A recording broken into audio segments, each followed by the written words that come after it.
Winter is a good time to do bike maintenance and make some changes to your bike for the next riding season, especially when it's cold outside.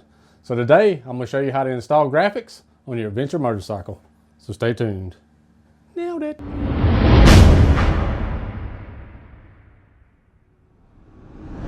Now this job requires some patience. Now, I'm usually not that patient of a person, but like I said, you got to take your time with this process and just get everything lined up so you don't have any bubbles, wrinkles, and they go on nice and smooth. But there are a few things you're going to need first. Obviously, you need your graphics kit. You're going to need a heat gun or a hair dryer, either one. You're going to need a razor blade, fairly sharp one, and or an X-Acto knife, something like that. You need some shop rags, either these heavy duty shop rags or a microfiber towel, whatever you want to use. And you're going to need some rubbing alcohol. Now this is 91% rubbing alcohol because you need something pretty strong. Because what you're going to do with this is the most important step in my opinion. You take this, soak your rag down, and you wipe the whole bike down with that. Any place you're going to put graphics. You see I already got the rear panel done. The whole other side of the bike's done as well. But you just want to wipe everything down where the graphics going to go. And what that's doing is just taking off any dirt, grime, grease, wax, anything like that off the bike. And once you get that all good and wiped down, make sure you get every nook and cranny and everywhere the graphic's going to stick, clean it nice and well. And also you can remove some of your crash bars and stuff that's going to be in your way. I did the whole other side of the bike with this in place, so I should be able to do this one. This graphic right here is the hardest piece because it's got a curve in it. So this bike is fairly easy, but some of your stuff like your Yamaha T7, probably any modern bike like a 890, they're going to be a little bit more difficult because you got a lot more pieces and a lot more curves into the plastics and stuff like that. And that does add some difficulty to it, but the process will be the same. So I'm going to finish prepping the bike now. Another thing I do too, just before I forget, once I wipe it down, I take my air compressor and I just blow everything down to get all the lint off. This makes it a little bit easier for me and dries everything out good. Because any little dirt or anything you got back there, you're going to be able to see behind the graphic. And if you got any wax left on the bike, it's going to make the graphics not stick as well. And you want them to stick as good as they possibly can because these things can cost you anywhere from $200 to $300, $400 for these graphic kits. So you just want to prep the bike as good as possible because as we all know, prep is the key. So when I'm going to get done and finish, I'm going to finish prepping this bike. And while I do that, y'all check this out. I'd like to take a minute to thank Rick Stewart, the SC Motor Lawyer, for sponsoring today's video. If you're stupid like me and you're out riding your adventure motorcycle in 16-degree weather in the snow and you get frostbite or hypothermia, there's not much he can do for you.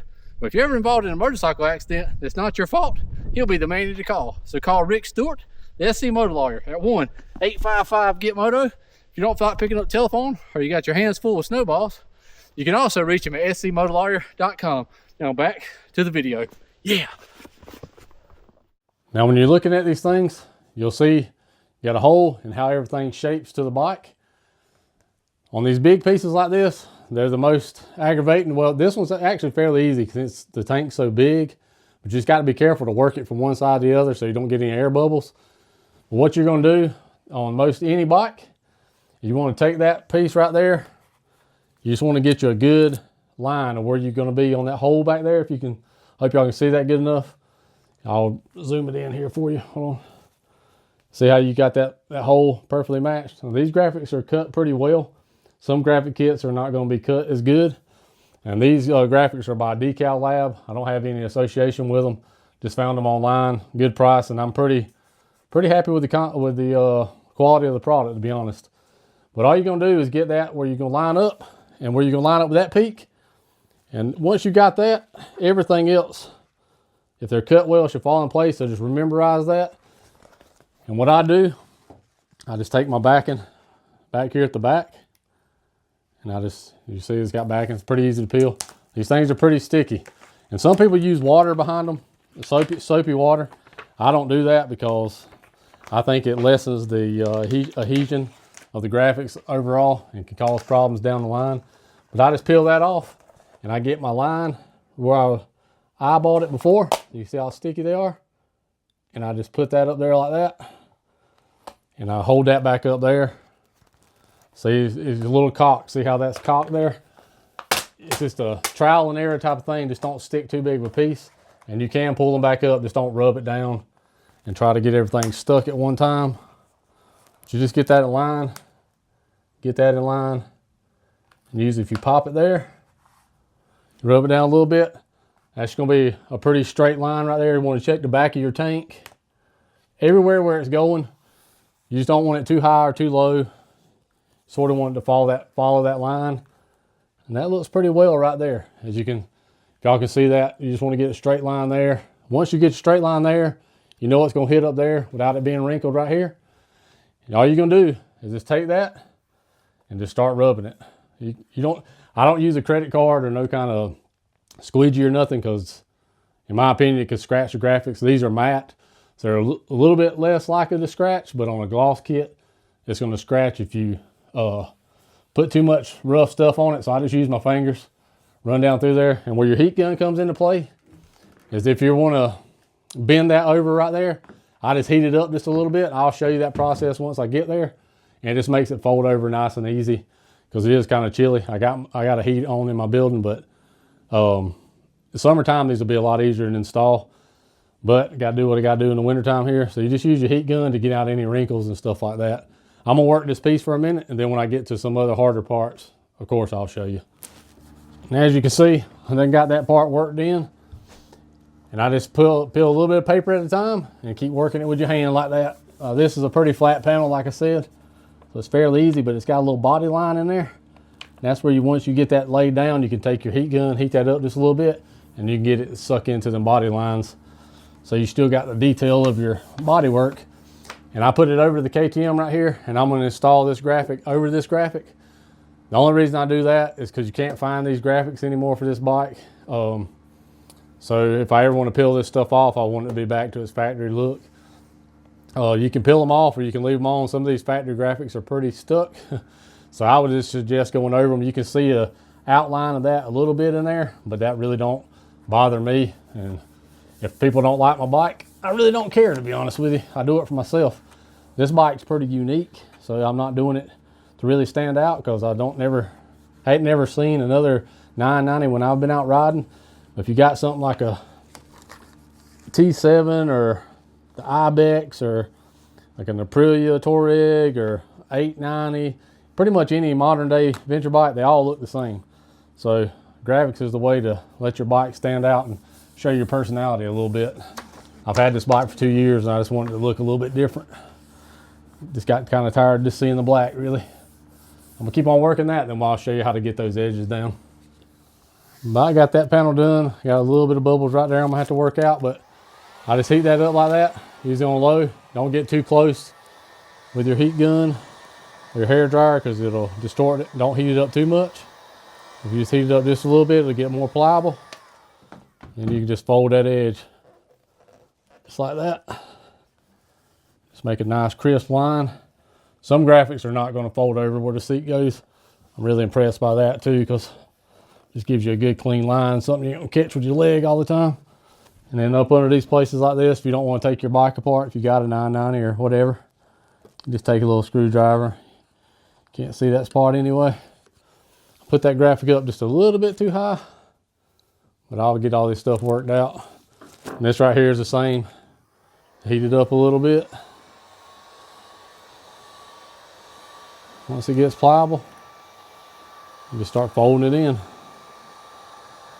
Just like that. Just don't get it too hot, because it'll distort it too much. That's what I did right there, just a little bit, but no big deal. Like I said, I'm no professional. Just play one on YouTube. And if you do got a few little bubbles, try not to touch the back of the vinyl too much. Just heat it up a little bit. Just get a little bit of heat on it, not too crazy amount. And you can pull that graphic back up and try to work those bubbles out without distorting it. Just don't pull on it too much, just stretch them. And you can get air bubbles out that way. Just work it back with your finger, back towards the way you pulled it off. Get them air bubbles out. Like I was telling y'all before, this is the hardest piece on the whole bike, on my bike. Got a little bit of line right there, and that crease has got to go in there. And it's got to line up at the top and bottom. So I think what I'm going to try this time, and I'll tell you if it works or not, I'm going to take my razor blade, I'm going to cut me a place across the backing right there. I'm gonna peel a little bit there, peel a little bit up like that, and try to stick me a central location so I can hopefully let that graphic fall in place like it was, because I stuck the other one yesterday like that and tried to work it down, and my cracks started getting too big. So I'm gonna try to do that, stick it about where the 990 is, where the KTM lines up, and then work it and let it just fall in place both ways. And we'll see how that works. Just something like that. And I'm gonna try to line it up without that sticking too hard on the bottom and top, and just let my central location stick. And we hope that's gonna work out. But I'm probably not gonna be able to talk to y'all while I'm doing this, because I will mess it up. So far, so good. That worked out great on that piece. It's got a little bit of graphic showing right there, my old stuff, but I'll just take something and black that out, or I'll figure it out. I ain't really worried about it, but that piece went on a lot smoother than the other side did. Now I just got a few little pieces to put on. That gives you a general idea. So I'll get the rest of these pieces stuck on. Like all these pieces, they're real easy because they're just flat, simple pieces, but it covers pretty much the whole bike. And then we'll try to figure out if we can cut the front fender graphic. And I'll put some front fender graphics on there too, because it's got graphics for a low fender bike. But just once you get that all set, if you got a few little air bubbles, like I said, you can get them, work them out. Just pick it up a little bit and push them out. And then take your heat gun, just run around a little bit, just heat them up lightly, especially in this cold weather, and just get them all to stick down. Make sure everything's good and stuck. And after they sit on there for a day or two, if you're just gonna peel them off, you would catch absolute hell peeling them off, because they're pretty sticky. So, but yeah, let me get the rest of this stuck on there, and we'll see what the finished product, we'll roll it outside and see what the finished product looks like, because I'm pretty excited. Well, there it is, all done. The new improved beast. Looks good. That's a new look for 2026. I got a few little flaws in it, like a couple little air bubbles, and this is what I was telling y'all before that I had some trouble with yesterday. Stretched it a little bit too far, but all in all, I'm happy with it. Once I get my Long Rider crash bar bags on there and my rackless luggage on the back, it'll draw the eye to different points. And most people probably won't even notice the little flaws in it that I do. I'm pretty picky, but I'm not very patient. Like I said, it takes a lot of patience. So you may have better luck getting it completely smooth, but I think just about everybody has little flaws in them here and there. So all in all, I'm happy with it, and I think it's gonna be cool and looks good. Like I said before, if nobody wants to look at my bike, that's okay, because it's mine and I like it, and that's all that matters. So if you have any comments, questions, or concerns, drop them down below. If you hadn't already, hammer the shit out of that subscribe button and that notification bell so you'll be alerted when new content comes out. Follow along with us. We'll see y'all in the next one. The beast is beautiful for 2026. Yeah, baby.